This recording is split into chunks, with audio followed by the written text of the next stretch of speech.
theme is communication in a multilingual city, and the conference has been an opportunity to allow people to pick up the themes that we've identified as of interest to us, so change, mobility, networks, encounter, creativity, and people saw in those themes something which was relevant to them, and this conference was a space to allow people to talk about that. How are these signifiers used to make narrative arguments about the existence or the practice of hip-hop in Delhi? It's been full of energy and ideas and inspiration. People have given brilliant papers, contested ideas, challenged us, challenged our thinking.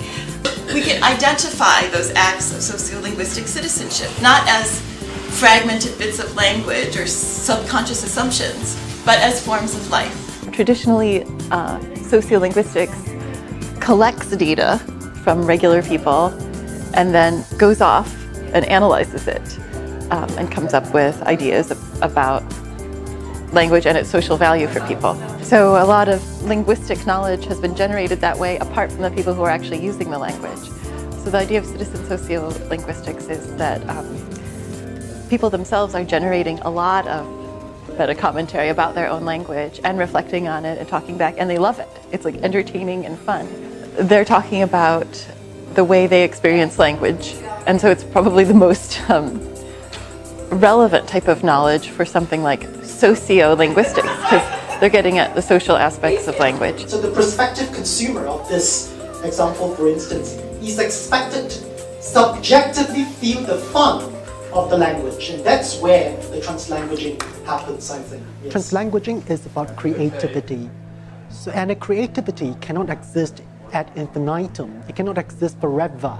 And my hypothesis is that there is no translanguaging without the subjective language user. Translanguaging has to be experienced into being. We can be different kinds of academics. So moving actually perhaps out of the space the academic and the professor especially has conventionally occupied and moving into another space, and the expert is everybody. So in a way what we do as linguists or as scholars, as intellectuals, as people who get paid for doing this kind of work, is that we collate. We think of ourselves not as experts and not as scholars and not as intellectuals, but as curators. There's a variety of different ways that deaf people use to explain the communication that they're involved in. But hearing people often would just say, oh, they can't speak.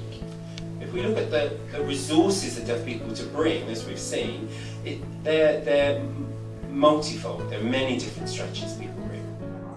So in terms of translanguaging, I was interested in translanguaging which was based on gesture, which is the stuff that I've shown in my research. We see that deaf people in India often talk to hearing people who don't know sign language, and so they use gesture and then they use other kind of resources like writing or mouthing. But the main basis of that communication is gesture rather than speech, which often we've seen analysed in translanguaging research where people focus on speech and then what additional resources are added or which different spoken languages are added. But in terms of the use of the body, my research prioritises gestural, bodily, embodied usage and then the other resources added to it. For South Africans, I think this is the project that we've been working on, overcoming barriers in university education. So our project fits in well into the bigger project here, translanguaging in the city. So far, I found the presentation very fascinating to us. I think from this conference, we are going to learn a lot, and of course, we have our own colloquium tomorrow with the South African delegation here. So I think we'll be able to provide the perspective from the South. The conference has been great, and I think I have received or taken a lot of perspectives from all over the place, including fields that I'm not familiar with, and lots of interesting examples that have really broadened my horizons, and I'm sure in the very near future these different perspectives will have a bearing on my own work. The great thing about this conference is that it seems to be about having the widest possible scope for what counts as translanguaging. It's sort of like being at a really magical wedding buffet or something, where any possible food you can think of is there and you get to taste it a little bit. I really enjoyed the presentations I've gone through too. I mean, they were very, all presentations I've heard were absolutely excellent, thought-provoking, and actually I wish the last night would have been longer and I could have rewritten my talk to take into account all the things I heard yesterday, which speak to what I was saying in different ways. And so I think that's what you want from a conference, is that you actually think, like, now I want to bring it all into my talk and into my own thinking.